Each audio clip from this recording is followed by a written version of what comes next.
Bueno, pues muy buenas noches a todos. Gracias por conectarse a estas sesiones hechas para pacientes a través de MedStreams. La realidad es que nuestro interés es traerles temas que sean de utilidad, donde ustedes también puedan hacernos algunas preguntas y por favor también háganos llegar comentarios sobre qué temas les interesaría abordar. Y esta vez vamos a hablar de la salud mental en pacientes con esclerosis múltiple.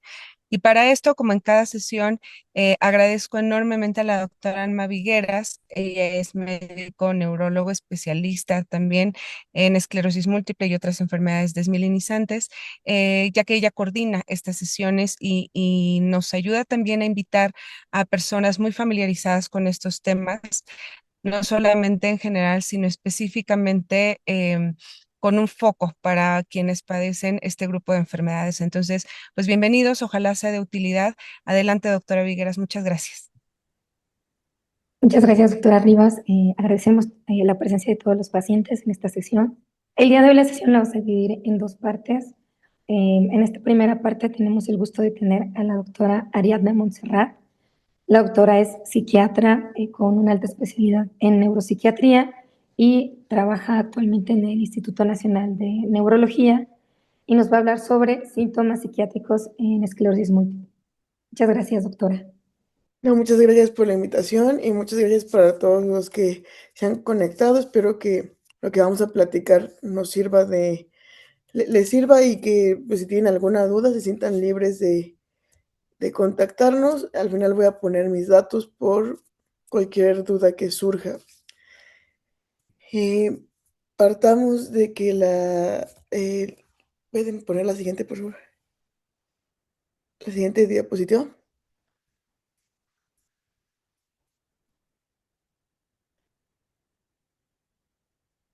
No me Permí- aparece. Sí, Permítame, doctor, es que no quiere avanzar. sí, no hay ningún problema.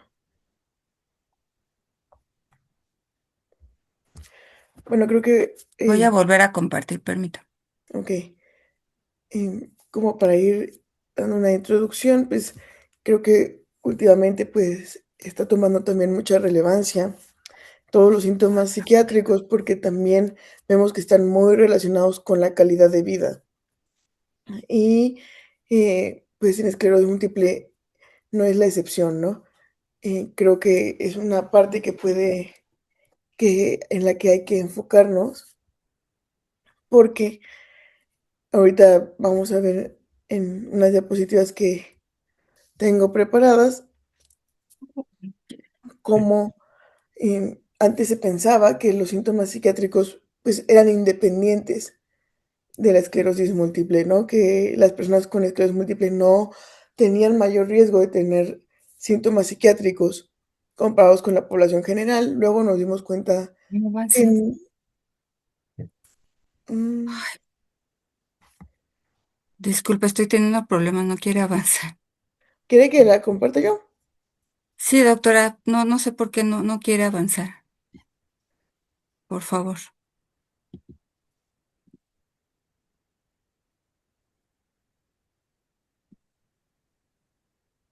Ahí sí, ya la estoy compartiendo, ¿la pueden ver? Sí, ¿Se está cambiando? sí, muchas gracias. Que bueno, vamos a ver brevemente, creo que aquí ya la mayoría está muy empapado en el tema de esclerosis, pues nada más tocando unos puntos clave, que es una enfermedad heterogénea, es una enfermedad neurológica que afecta muchísimos sistemas, que su curso en muchas personas es impredecible, que generalmente aparece en adultos jóvenes, que su causa está aún en estudio y que en el mundo aproximadamente se estima que hay 2.900.000 personas con este diagnóstico, ¿no? Sin embargo, últimamente pues ha habido un gran avance en tratamientos farmacológicos que han ayudado a mejorar mucho el pronóstico, la evolución y los síntomas. Ahora, la pregunta que nos hacíamos era si la esclerosis múltiple afecta la salud mental, ¿no? Porque a veces tendemos a pensar que eh, que son entes separados cuando en realidad todo lo que afecta al cerebro afecta a la mente porque pues tienen una relación bidireccional, ¿no? Son dos partes de un mismo sistema, ¿no? El solo hecho de que se generen cambios en el cerebro debido a la enfermedad, pues ya puede condicionar alteraciones en la salud mental. Los procesos inflamatorios de la esclerosis múltiple también son un factor de riesgo para eh, síntomas psiquiátricos, por ejemplo, en la depresión. Últimamente se ha encontrado una asociación muy importante con estados proinflamatorios. El estrés de vivir con una enfermedad crónica, incluso algún tipo de medicamento que se puede llegar a usar, pues puede dar cierta vulnerabilidad. Antes se creía que era separado, pero nos damos cuenta que sí, que hay más riesgo. Pero ¿qué tan frecuente es comparado con personas que no tienen el diagnóstico? Bueno, de 5 a 6 de cada 10 personas con esclerosis múltiple han presentado un episodio depresivo y esto es superior a lo que se presenta en la población general. 5 de cada 10 personas tienen episodios de ansiedad y 8 de cada 10 personas presentan fatiga. Pero ¿a qué nos referimos cuando hablamos de un episodio depresivo? Porque lo primero que tenemos que tener claro es qué es la depresión para poderlo nombrar, ¿no? La depresión es un trastorno mental, es común en la población general, se llega a presentar en un 20%, causa sentimientos persistentes de tristeza, pérdida de interés, baja energía, y estos síntomas tienen que durar al menos 2 semanas. Em, a veces pensamos que la depresión es tener tristeza o que todo el tiempo estemos, o, o solamente tener un mal día, no es así. En realidad, la depresión es el estado persistente de la tristeza. Y puede que haya gente que no se sienta muy triste. Hay personas en los que se presenta más la irritabilidad. Y un eje central, si lo tuviéramos que reconocer, sería sin lugar a dudas la pérdida del placer. ¿Qué quiere decir esto? La anedonia habla de cuando cosas que nos gustaban ahora ya no las podemos disfrutar. Y esto es grave porque perpetúa círculos viciosos en donde, por ejemplo, antes me gustaba salir a hacer ejercicio, pero ahorita siento que ya no lo estoy disfrutando, entonces no lo hago y dejo de tener esa retroalimentación o esa recompensa y se vuelve un círculo vicioso. Este estado pues tiene que durar más de 2 semanas para que lo podamos llamar como depresión. Entonces, ¿cómo saber si estoy cursando con un episodio depresivo? Y no solamente con síntomas depresivos que pueden ser normales en cualquiera de nosotros.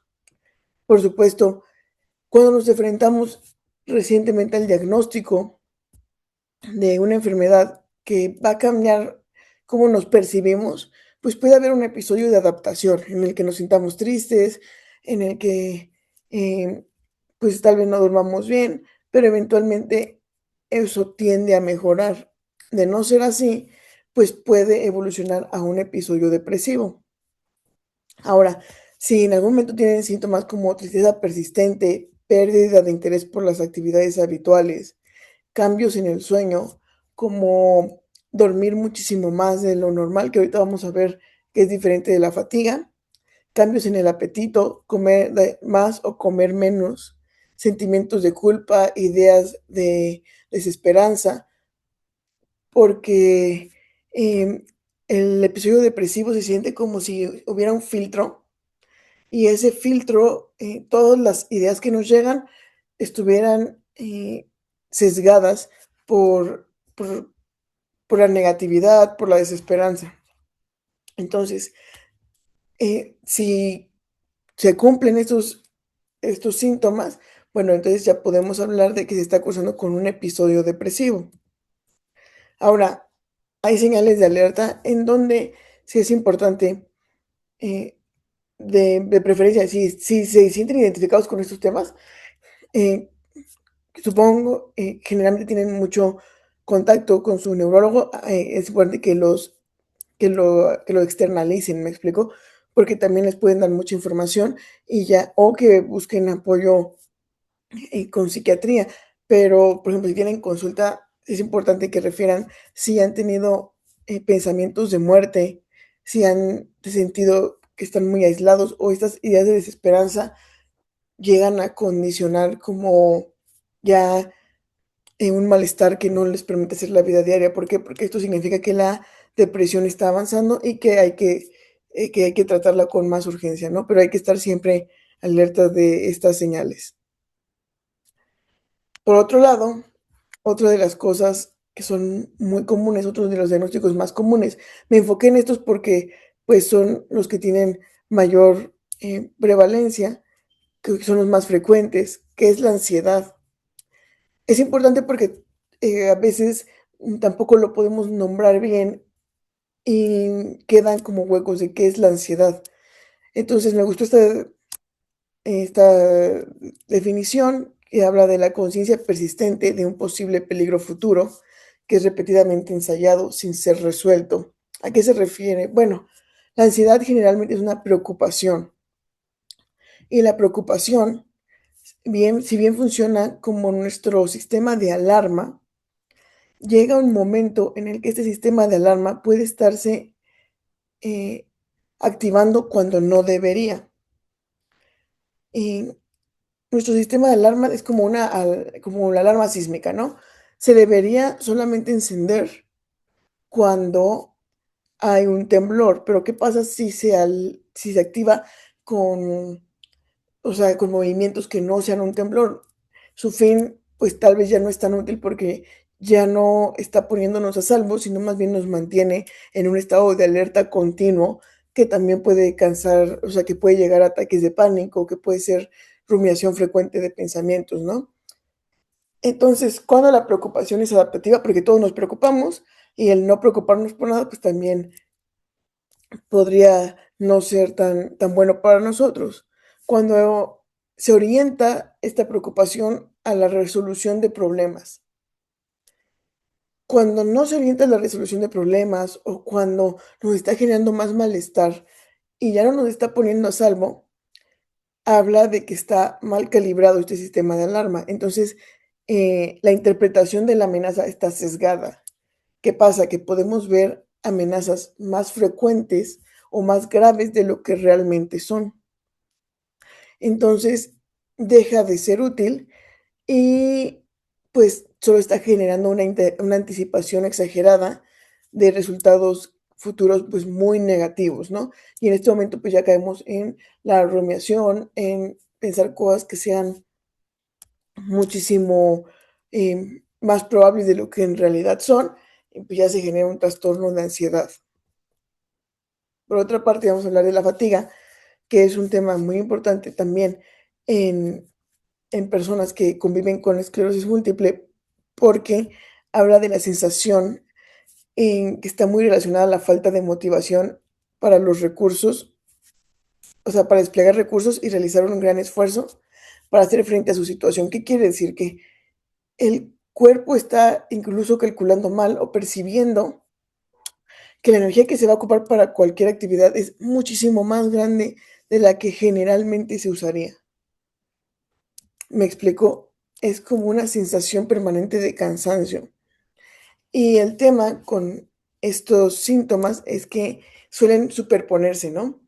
O sea, no me metí mucho en temas de cognición porque en la siguiente media hora van a hablar de eso, pero generalmente la depresión tiene una línea bidireccional con fatiga, con fallas cognitivas, incluso con, con muchos síntomas de desesperanza que llevan por ejemplo, suspender tratamiento, puede llevar a evitar rehabilitación, puede predisponer que empeoren incluso síntomas que no serían tan exacerbados en ese momento, ¿no? Entonces, es importante identificar si estos síntomas están causando también alteraciones en la calidad de vida diaria. ¿Por qué? Porque deben tratarse y tenemos recursos para tratarlos. ¿Qué tratamientos existen? Pues tenemos intervenciones no farmacológicas, como psicoterapia, que es muy importante, actividad física. Ahora, en psicoterapia quiero hacer como una aclaración. No, dentro de la psicoterapia hay diferentes tipos de psicoterapia. No toda la psicoterapia sirve para todo el mundo. Eh, por eso a veces es mejor que acudan primero a una valoración psiquiátrica para que se realice un diagnóstico y los podamos canalizar con el tipo de psicoterapia que les conviene más hacia su perfil, porque dependiendo de muchos factores se podrán encontrar con mejores resultados en una rama o en alguna otra rama de la psicoterapia, ¿no? Que también buscar ayuda psicológica pues es muy importante. La actividad física. En el año pasado se acaba de tomar con muchísima más importancia incluir actividad física como recomendación para tratamiento de depresión y de ansiedad. Los números de la evidencia llegan a la conclusión de que es casi tan importante como la psicoterapia o la farmacología, y el mejor resultado se obtiene cuando se combinan las tres intervenciones. Eh, claro, cuando se llegan a necesitar psicoterapia, actividad física y tratamiento farmacológico. También tenemos tratamientos no farmacológicos y que no son invasivos, como estimulación magnética transcraneal o estimulación de corriente directa, que se ocupan eh, en algunos diagnósticos o para potenciar algún medicamento o cuando el fármaco no es viable, ¿no? Y el tratamiento farmacológico. Bueno, quiero hablar brevemente de los psicofármacos porque generalmente hay un gran estigma hacia su uso. Mucha gente tiene miedo de expresar síntomas depresivos porque tienen miedo de que reciban psicofármacos. Hay muchos mitos alrededor. Eh, Se cree que crean dependencia, primer mito, y la realidad es que no generan adicción. El plan es suspenderlos gradualmente o en algunos casos, si los síntomas son graves, se pueden dejar por tiempo indefinido y al contrario, lo que generan es neuroprotección. Eh, a veces tenemos la idea de que es por debilidad que se llegan a tomar estos fármacos y no es cierto. La verdad es que la depresión, la ansiedad y la fatiga pues también tienen una base cerebral, eh, una base neurobiológica y que puede mejorar también el pronóstico de la esclerosis múltiple. Por ejemplo, con depresión puede que se dejen de hacer cosas como ir a rehabilitación, que no se acuda a tiempo a su seguimiento con el neurólogo, y esto condiciona un empeoramiento en el pronóstico, ¿no? Me van a cambiar la personalidad, es otro mito que he escuchado entre los pacientes, que bueno, entre mis pacientes. No es cierto, no hay ningún fármaco ahorita que pueda cambiar la personalidad. Al contrario, quitan como estos sesgos que a veces dices como no me reconozco porque a mí me gusta salir, a mí me gustaba salir con mis amigas, a mí me gustaba y ahorita ya no disfruto nada. Al contrario, busca regresarte a un estado basal en el que tú puedas tener agencia, o sea, poder decidir cómo quieres vivir tu vida. Solo sirven para depresión grave. Tampoco es cierto. Hay indicaciones para de recetarlos. También pueden ayudar con trastornos del sueño, con dolor crónico, con fatiga. Tomarlos es para siempre. A lo que les comentaba, se pueden usar por tiempos definidos o por tiempos indefinidos, dependiendo de la persona, pero eso va cambiando y durante el seguimiento se pueden ir retirando gradualmente si la persona ya no los necesita. Entonces, como les comentaba, identificar estos síntomas es importante porque también esto influye en la evolución de la esclerosis múltiple, ¿no?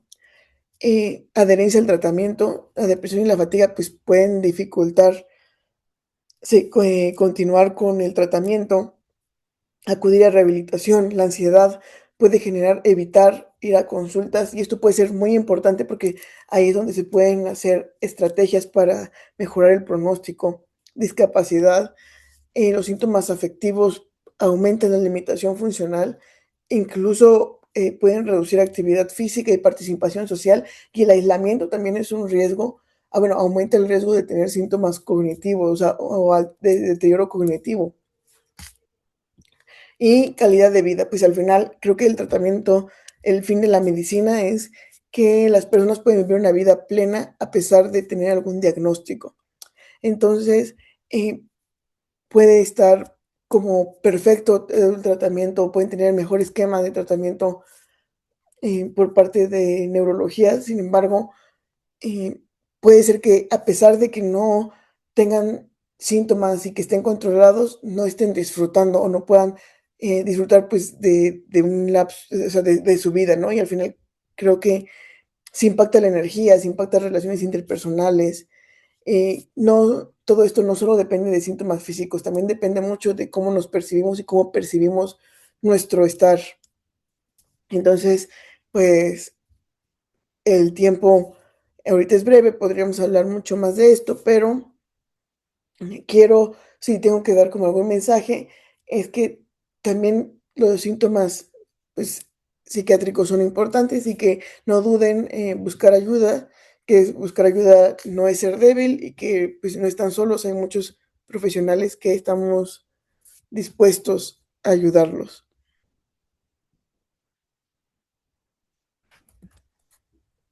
Muchas gracias, doctora Mondragón. Eh, ya hubo algunas preguntas en el chat, las vamos a dejar al final. Excelente su presentación y volvemos con usted en un momento más. Muchas gracias. Y ahora vamos a pasar a la segunda parte de la sesión. Tengo mucho gusto en presentar a la doctora Sandra. A ella tuve gusto de conocerla en el Instituto Nacional de Neurología. Es neuropsicóloga y forma parte del cuerpo de trabajo del Servicio de Neurología en el Instituto Nacional de Nutrición. Sandra, vamos a empezar con tu presentación. La voy poniendo, presentando, perdón. Listo. Muchas gracias, Sandra. Gracias, Alma. Pues buenas noches a todos. Mi nombre es Sandra Juárez. Como comentaba Alma, yo soy neuropsicóloga y el tema que voy a compartir con ustedes es acerca del deterioro cognitivo. Realmente el deterioro o las habilidades mentales forman parte muy importante de la salud mental y también es un tema que es relevante tocarlo porque implica un manejo y un estudio integral de los pacientes con esclerosis múltiple. Si me pasas la siguiente. Para empezar, primero es importante entender a qué se refiere cuando hablamos de cognición. Escuchamos esta palabra, no la tenemos muy clara y es importante considerar en qué consiste el término de cognición. Por cognición entendemos a todas aquellas habilidades coordinadas por nuestro cerebro y que estas habilidades las utilizamos para enfrentar las actividades cotidianas, nuestra vida cotidiana. Es decir, este grupo de habilidades va a ser importante para realizar cosas como orientarnos, como aprender, como razonar, como resolver, como enjuiciar. Y para hacer estas actividades necesitamos justo de esas habilidades mentales que juntas forman la cognición. Entonces, ¿cuáles son estas habilidades mentales? Pues pueden ser la atención, la memoria, el lenguaje, las habilidades de comprender y de relacionarnos con el espacio, el juicio, el razonamiento y otro grupo de habilidades mentales que se llaman funciones ejecutivas. Explicar estas funciones ejecutivas lo voy a dejar para más adelante porque una buena parte de esta plática va a estar relacionada con el comprender qué es estas funciones ejecutivas. Entonces, de esta manera sabemos ahora qué es la cognición y ahora vamos a ver qué se llama o a qué podemos entender como deterioro cognitivo. La siguiente, por favor. Pues el término de deterioro cognitivo implica una disminución o decremento en el funcionamiento de nuestras habilidades mentales en relación o en comparación a nuestra forma de ser habitual. Esta disminución de nuestras habilidades o de cómo funcionaban nuestras habilidades no tienen que estar explicadas por el efecto de un fármaco, de la fatiga, de un envejecimiento, de un nivel educativo bajo, sino que realmente este decremento se explica por mecanismos neuropatológicos en la esclerosis múltiple. Realmente el término deterioro cognitivo es muy amplio y abarca desde una disminución leve de nuestras habilidades o de nuestras capacidades mentales a un deterioro pues más severo que se asocia a un problema neurológico o psiquiátrico. Específicamente en la esclerosis múltiple, este deterioro cognitivo o esta disminución de habilidades puede presentarse en el curso clínico, en cualquier parte del curso clínico de la enfermedad, pero también tiene un perfil o unas características específicas. El deterioro cognitivo en la esclerosis múltiple se relaciona con disminución en la velocidad para pensar, para resolver, para aprender, en cambios o decremento en la concentración, en la memoria y en lo que conocemos como funciones ejecutivas, que ahorita la vamos a detallar. Incluso se habla que este decremento o deterioro cognitivo puede presentarse del 30 al 70% de las pacientes y uno de cada tres pues podrían tener un tipo de deterioro cognitivo en el transcurso de la enfermedad. La siguiente. Pero, ¿cómo podemos explicar este deterioro cognitivo? Bueno, en esta área están ustedes más informados, pero en términos generales podemos decir que las bases neurobiológicas o lo que explica este deterioro cognitivo, pues es una desmielinización de los axones y con esta desmielinización vamos a provocar una desconexión de las redes neuronales principalmente de la parte más anterior del cerebro con la subcorteza, es decir, con las redes fronto-subcorticales. En esta desconexión, la parte o el papel que juega la corteza prefrontal, es decir, la corteza más anterior del cerebro, es muy importante. Y esta desconexión también puede crear atrofia, ya sea a nivel global del cerebro o de regiones específicas. Entonces, estas son en general las bases neurobiológicas que pueden explicar en parte el por qué se puede dar cierto decremento o deterioro cognitivo. La siguiente. Pero bueno, entonces ahora, ¿cómo podemos estudiar este deterioro? ¿O de qué manera lo cuantificamos? ¿De qué manera lo observamos? ¿De qué manera podemos ser objetivos para saber si existe o no existe un deterioro cognitivo? Y entonces hablamos de una evaluación cognitiva, que es un estudio, no es un examen, es un estudio. Y este tipo de estudios pueden ser a diferentes profundidades. Existen evaluaciones de tamizaje que llevan como unos 15 minutos y que hay pues pruebas muy conocidas, pues el nombre está en inglés porque así se llama la prueba por sus siglas en inglés. Después hay evaluaciones más completas donde una sola prueba puede valorar varias funciones cognitivas o pruebas muy específicas donde al revés, una sola función cognitiva como la memoria es evaluada solamente por una prueba. Entonces, bueno, el utilizar unas u otras depende mucho del objetivo, del tiempo, del personal, del paciente. Sin embargo, pues en términos generales podemos decir que esta es la forma de estudiar, de conocer, de medir, de objetivizar el deterioro o cómo funcionan nuestras habilidades mentales. La siguiente. Entonces, a través de estudiar estas habilidades, pues se encuentra una prevalencia, es decir, en qué porcentaje encontramos a través del estudio de estas habilidades cuáles son aquellas que se presentan con más frecuencia y con más deterioradas o disminuidas. Entonces, se habla de que el 69% de las personas que se evaluaron presentaron una disminución en la velocidad para procesar datos, es decir, en la velocidad para responder, para, para aprender, para decidir.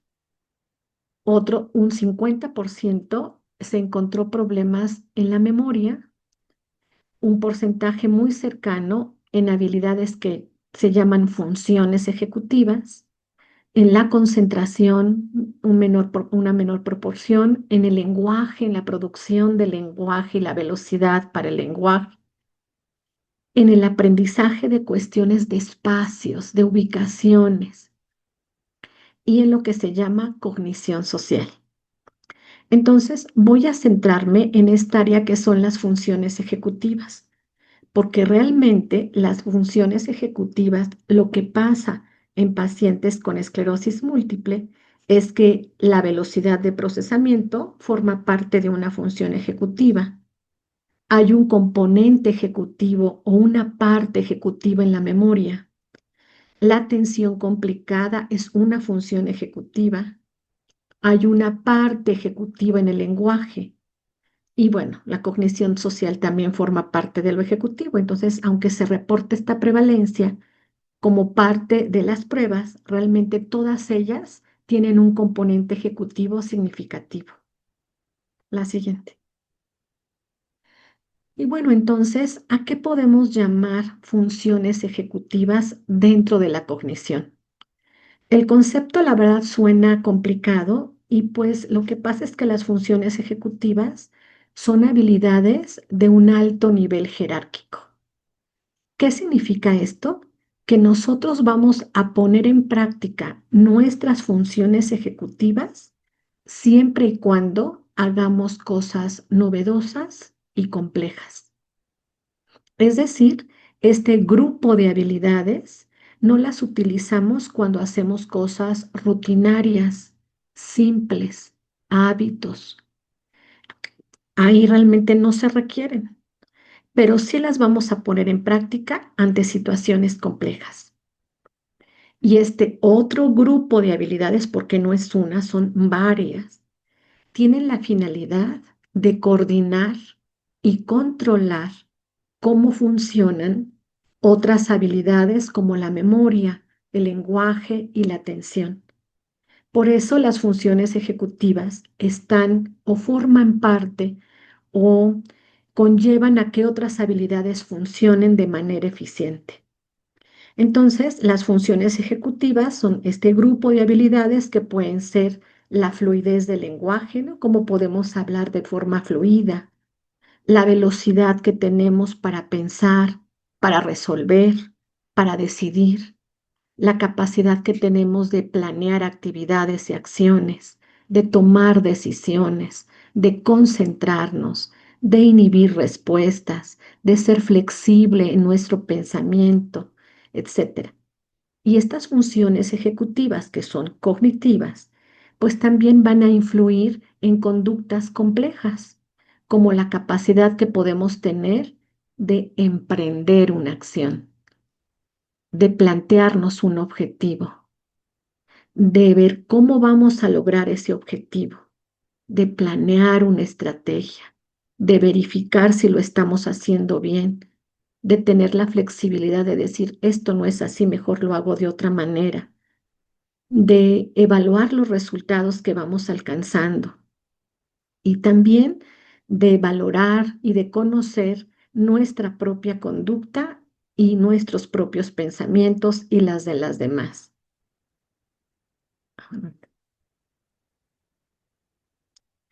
Entonces, siguiendo con el punto de funciones ejecutivas, como les comentaba, este grupo de habilidades forman parte de otras habilidades mentales como la atención. Y entonces, ¿cuáles son las funciones ejecutivas dentro de la atención? Implica en la atención la capacidad que podemos tener de mantenernos concentrados por un periodo prolongado o medianamente largo. La capacidad de seleccionar lo que es relevante y desechar lo que no es importante en un contexto. Lo que se llama como memoria de trabajo, que es la capacidad de realizar actividades de forma alternada. Las funciones ejecutivas están implícitas o apoyan el lenguaje en la producción y la fluidez del lenguaje, en que nosotros podamos comunicar nuestros pensamientos de forma organizada. También las funciones ejecutivas están dentro de la capacidad que tenemos para organizarnos, la capacidad de planear, de jerarquizar actividades, de secuenciar qué hago primero y qué hago después, pero también forman parte o influyen en la conducta, como por ejemplo el reconocer mis emociones, el reconocer las emociones del otro, es ser empático, el inhibir respuestas o preguntas en contextos que no son adecuados. Entonces, como pueden ver, forman parte de muchas habilidades y forman parte de la parte o, bueno, sí, de un componente más complejo de todas nuestras habilidades mentales. Están presentes en varias, no son realmente aisladas. La siguiente. Pero realmente lo que le preocupa mucho a nuestros pacientes y a pues, todas las personas es la situación de memoria. Porque la memoria es una habilidad mental como el lenguaje que podemos observar con facilidad. No podemos decir tengo problemas en mis ejecutivas porque esto a veces es más difícil de entender, pero sí podemos quejarnos de problemas en la memoria. Entonces, em, realmente la memoria es como un archivo. Así vamos a conceptualizarla o a imaginarla. La memoria es una habilidad cerebral tan complicada que no funciona de forma aislada, sino que se apoya de otras habilidades para ser eficiente. Y estas habilidades en las que se apoya la memoria son las funciones ejecutivas. Entonces, si las funciones ejecutivas no se realizan de forma eficiente, pues la memoria va a tener cierta disfunción. Existen dos funciones ejecutivas que influyen en la capacidad de meter datos a la memoria y otras funciones ejecutivas que influyen en la capacidad de sacar los datos de la memoria. La atención es una función ejecutiva que nosotros la observamos, por ejemplo, si no estamos concentrados y alguien nos da un recado, no vamos a poder atender, escuchar, darnos cuenta de todos los elementos de ese recado para que yo los pueda meter a la memoria. Y entonces pensamos que se me olvidó, pero lo que pasa es que no, ni siquiera nos demos cuenta de ese detalle. Otra función ejecutiva que influye en la memoria o que apoya la memoria es la capacidad de organizarnos. Si nosotros metemos a la memoria la información o los datos, o como que los botamos, es más difícil que los guardemos y más difícil que los saquemos. Pero la memoria, dice ejecutiva, es una memoria en donde hay componentes ejecutivos que dificultan el meter datos, pero lo más importante es la capacidad que tenemos de sacarlos. Y el sacar los datos de ese archivo se llama recuerdo. Entonces, no es que no los aprenda, es que no los puedo sacar. Es como si el cajón de mi memoria se atorara y no puedo recuperar los datos que metí. Sin embargo, hay un elemento importante, que si yo identifico, ¿qué te dije? ¿Era las 12 la cita o eran las 11? Ah, no, sí, es a las 11. Es decir, esa información que aparentemente yo no la perdí, yo la perdí, realmente la identifico si la escucho, si la puedo comparar, si la puedo identificar, si la puedo reconocer. Entonces, como vemos, la memoria dice ejecutiva que es una memoria que acompaña a la esclerosis múltiple, no es una memoria en la que no podamos aprender, es una memoria en la que no podemos principalmente recordar y es una memoria dice ejecutiva. Es decir, los componentes ejecutivos que apoyan a la memoria hacen que pueda ser disfuncional. La que sigue. Pero ya entendiendo la base principal de este deterioro cognitivo basado mucho en la corteza prefrontal y en las funciones ejecutivas, ¿cómo podemos observar nuestra funcionalidad cuando hay un decremento de nuestras habilidades mentales? Que puede ser un decremento leve o un decremento más importante.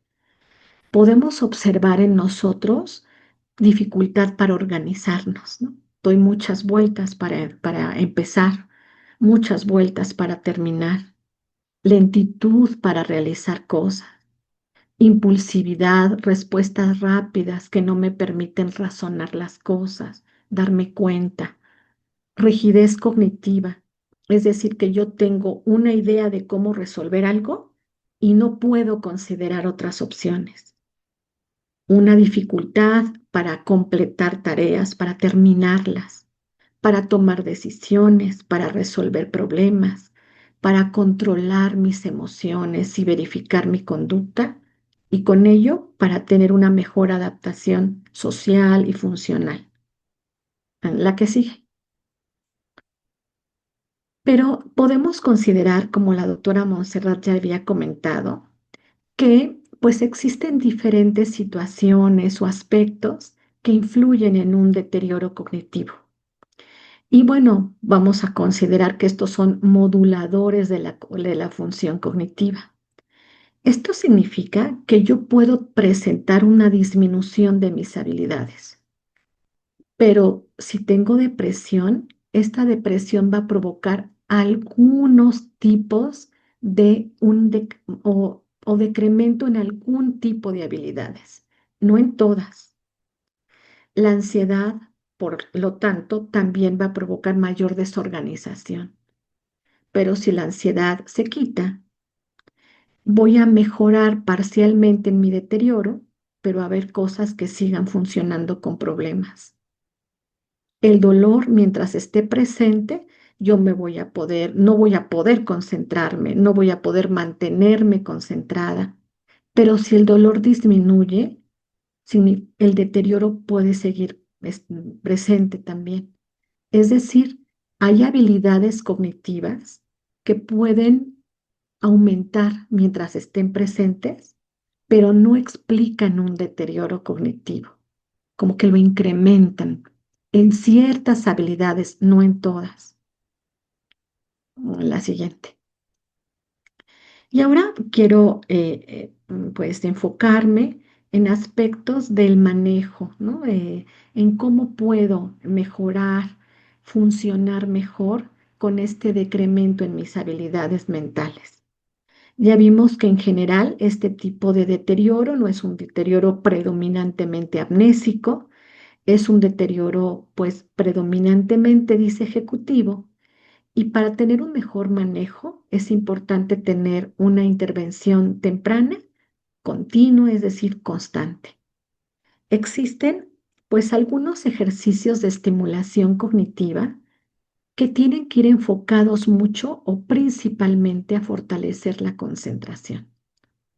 Sin embargo, muchos pacientes se enfocan demasiado en estos ejercicios, cuando realmente estos son una parte que pueden provocar un mejor desempeño mental. Entonces, la mayoría de los pacientes preguntan por ejercicios y sí, son excelentes, pero hay otro complemento que es muy importante y que se llama un reentrenamiento.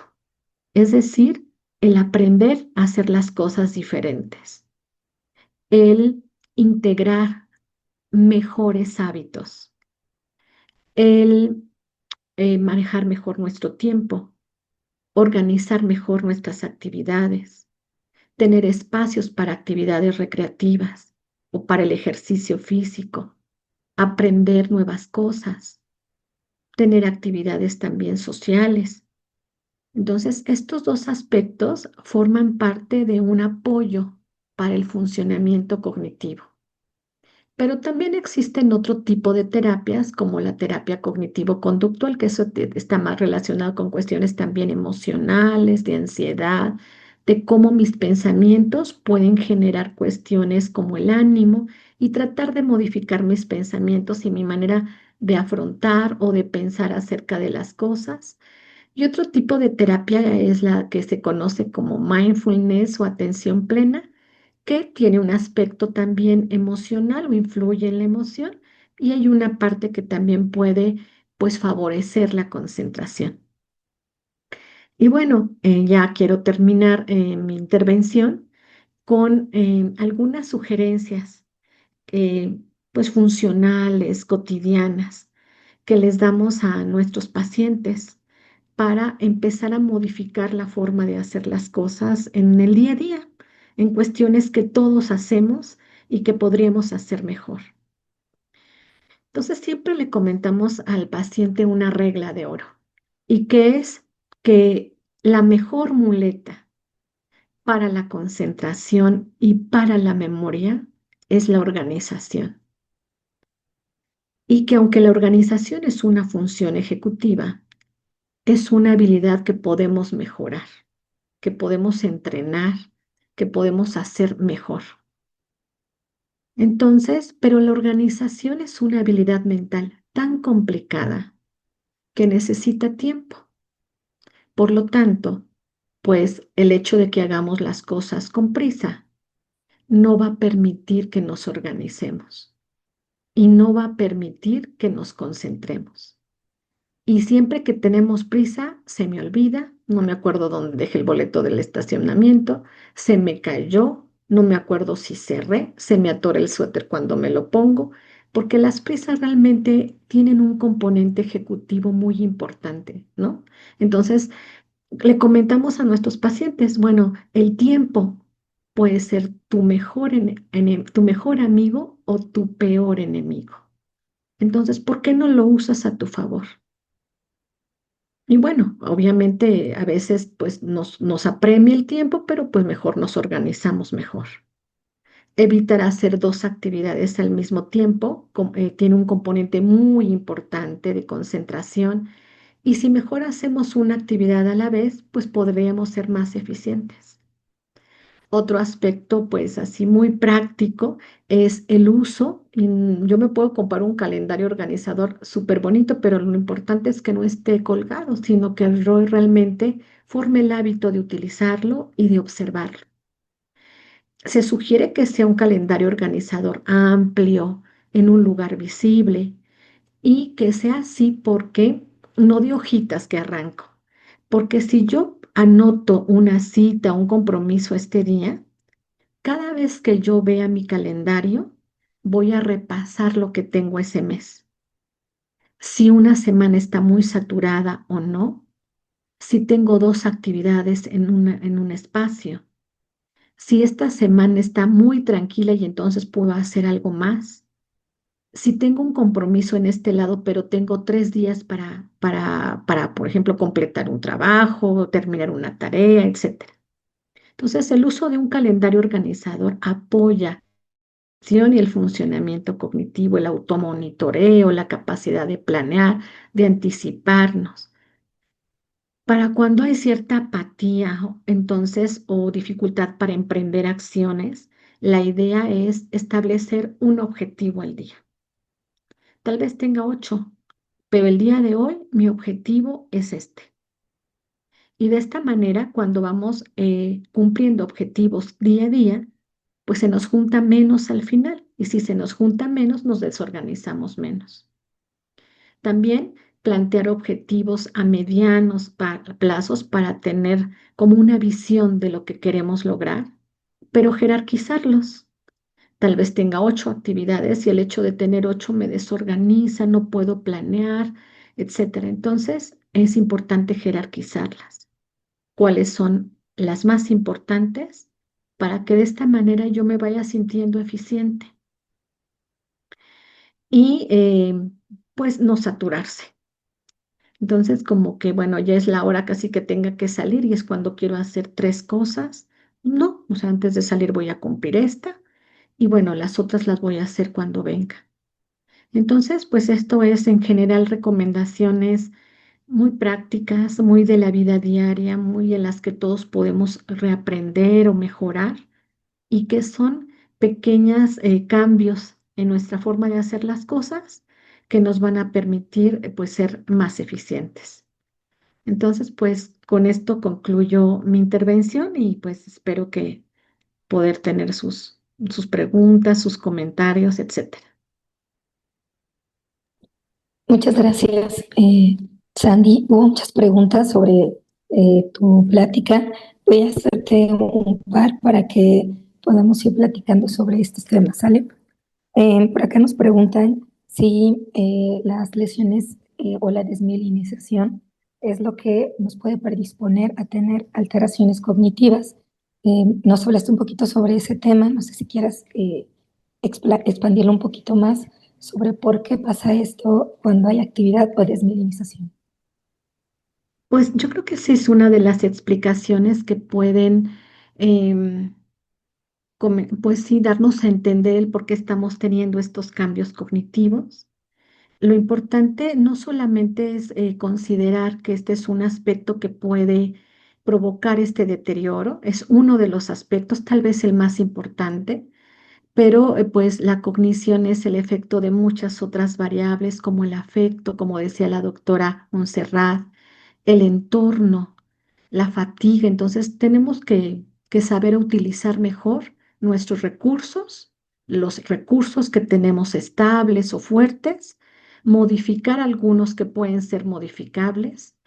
Y pues bueno, ir pues conteniendo la supervisión, el apego en el manejo médico, el apego a nuestros médicos, ya sea de psiquiatría, de neurología, para lograr que estas habilidades puedan tener la mayor eficiencia o el mejor manejo posible. Muchas gracias. Y también Erika nos pregunta si puede pasar desapercibido el deterioro cognitivo en los pacientes.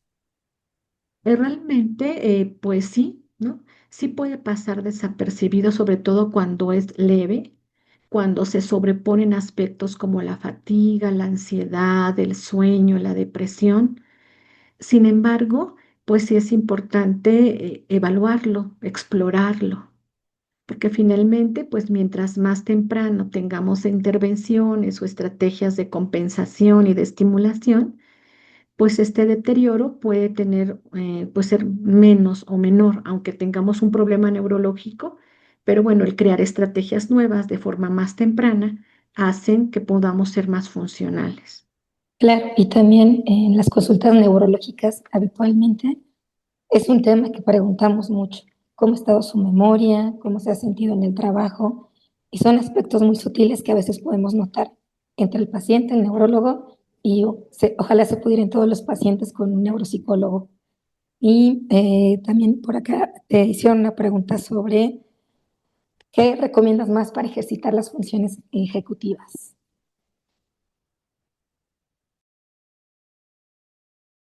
Habilidades que pueden estimularse a partir de ejercicios cognitivos como la concentración, la velocidad, la memoria de trabajo, la solución de problemas. Pero este tipo de habilidades realmente, más que rehabilitarse, se entrenan. ¿Por qué? Porque son habilidades que utilizamos en el día a día. Entonces, el hecho de decir, ay, pues voy a mejorar mi capacidad de organizarme,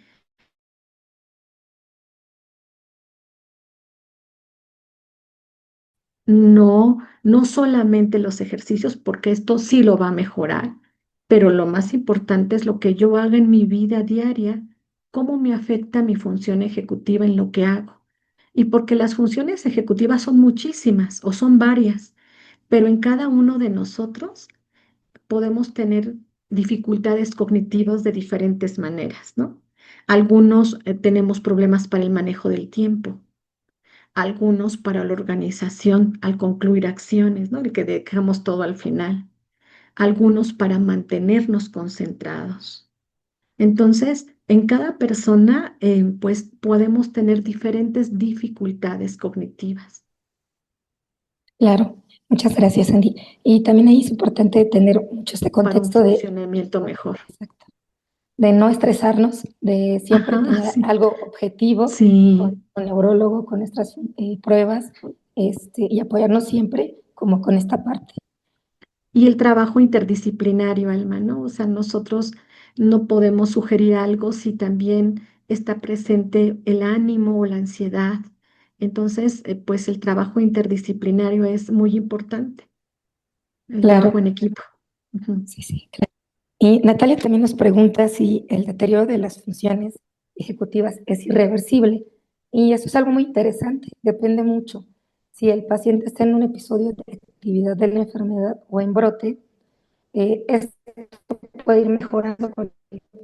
Y hay otro tipo de afección que es más crónica y que es más neurodegenerativa y que a veces depende mucho de nuestra plasticidad neuronal, y que es importante ir ejercitando con todo esto que nos enseña. Sí, Alma tiene razón. Yo creo que el hecho de hablar de un deterioro o no y de una expectativa realmente es algo complicado porque finalmente interfieren muchas cuestiones, ¿no? Los brotes, el ánimo, mi reserva cognitiva, es decir, qué tantas habilidades tengo estables, las demandas del entorno. Entonces es muy difícil dar una sola respuesta, pero sí creo que mientras más cambios, estimulación, modificaciones tengamos, más recursos vamos a tener para funcionar mejor. Y es un círculo también vicioso, ¿no? Estoy deprimida a veces, bueno, funciono mal, me deprimo más, etcétera. Entonces, pues es un círculo también donde intervienen muchos aspectos. Muchas gracias, Andy. Y Bien. doctor Aragón, le quiero hacer un par de preguntas que nos dejaron en el chat. Brenda nos pregunta cuál es el tipo de terapia que más recomienda en esclerosis múltiple o en los pacientes. Es que Ay, perdón. para eso sí, yo creo que primero valdría la pena tener eh, una entrevista psiquiátrica, una valoración para saber cuál es el problema, porque como comenta, por ejemplo, la neuropsicóloga, depende si lo que se está teniendo o por lo que hay fallas tiene mucho que ver con fallas cognitivas, o si es un episodio depresivo, o puede que sea como un problema de personalidad. Si son episodios depresivos, pues probablemente nos iríamos más hacia cognitivo-conductual, a corrientes como aceptación y compromiso, o para depresión y ansiedad son los que tienen más evidencia. Muchas gracias. Y también nos preguntaron si, ¿qué opinas tú sobre o nos recomiendas la terapia o la estimulación transcranial? La estimulación magnética transcraneal, eh, hay varios estudios que se han hecho en esclerosis múltiple. Número uno, pues es un procedimiento seguro de neuromodulación, es no invasivo, tiene pocos efectos adversos. Se puede usar cuando hay una mala tolerabilidad a fármacos o se requiere de potenciar eh, como de algún tratamiento farmacológico. Eh, Se recomienda, para empezar, eh, va a mejorar la ansiedad y la depresión, igual que en la población general. O sea, en ese caso, sí funciona igual. Específicamente en esclerosis múltiple, también hay estudios, falta mucha como investigación, porque casi todos son grupos de población no tan grande, pero también se ha visto reducción en la fatiga, porque usamos algo que se llaman o sea, pulsos excitatorios en la corteza prefrontal, y también tenemos pulsos inhibitorios. Los pulsos inhibitorios se ocupan más en temas de ansiedad, pero ya hay programas o como programas me refiero a cómo a nosotros, a la programación que le damos a la máquina, que va enfocado a tratar a mejorar síntomas como fatiga. Sobre todo, ahorita lo usamos más en temas como fibromialgia, pero sí hay evidencia de que también puede ayudar en esclerosis múltiple. Muchas gracias. Y también Gaby nos pregunta si es una regla que todos los pacientes con esclerosis múltiple requieren una cita o una evaluación psiquiátrica. ¿Qué opinas? Yo pienso que en lo óptimo, o sea, cuando yo me formé, pues en la escuela que me formé, pues había la facilidad de que conviviéramos mucho y que no hubiera un equipo interdisciplinario. O sea, como nuestra meta sería que hubiera un equipo interdisciplinario y que sí, que fueran valorados todos por psiquiatría y por neurología y por neuropsicología. O sea, el líder del equipo, pues, sin lugar a dudas, es el neurólogo y que estuviera en un equipo interdisciplinario. Entonces, pero pues si no hay como este tratamiento interdisciplinario, sí estar muy pendientes de los síntomas que mencionamos y en ese caso sí. Muchas gracias. Eh, Siempre la consulta neurológica igual es una parte importante que hablamos con los pacientes. Estado de ánimo, que a veces es una pregunta que puede abarcar muchísimo. E idealmente, pues sí, al menos una consulta al año para que podamos como extender un poquito más sobre esto con ustedes. Y ojalá se pudiera en todas las ocasiones o en todos los pacientes que pudiéramos tener nuestro psiquiatra y nuestro psicólogo de la mano con todos los pacientes, pero espero que esta plática les haya ayudado a todos los pacientes, que les hayamos resuelto sus dudas. Las doctoras pusieron sus datos de contacto. Por ahí también nos preguntaron que dónde están dando consulta, si aparte de instituciones públicas, dónde están laborando por fuera. No sé si quieras comentar algo, Montse, dónde te pueden encontrar. Yo me encuentro en la Ciudad de México, pero doy consultas presenciales o en línea y de manera particular doy consulta en, en San Ángel, en Cracovia 72 o en Centro Médico ABC. Muchas gracias. Y Eh, Sandy, si tú también estés por fuera para pruebas neuropsicológicas que también idealmente se tienen que hacer cada año. Sí, yo pues institucionalmente estoy en nutrición ya desde hace 30 años y a nivel privado el consultorio está muy cerca de la zona de hospitales. Atrás del Sambors de hospitales hay un grupo de consultorios que se llama NOX, el NOX número 11 y pues el correo que tú tienes también, Alma. Entonces, pues esa es la forma de contactarnos. Lo ideal es que estas pruebas sean referidas por su médico para realmente evaluar a un paciente en el mejor momento en el que podamos conocer sus habilidades mentales. Ujú. Muchísimas gracias, Sandy. Mm. De verdad que fue una plática muy enriquecedora para todos. Agradezco a todos los participantes, a la doctora Rivas, a Mextreams y espero que este canal de comunicación se mantenga abierto. Muchas gracias a todos. Muchas Gracias, gracias. Alma. Hasta luego, doctora. Hasta Bye. luego. Besitos, besitos, chao, chao. Buenas Muchas noches, gracias, buenas gracias. noches. Muchas gracias, hasta luego.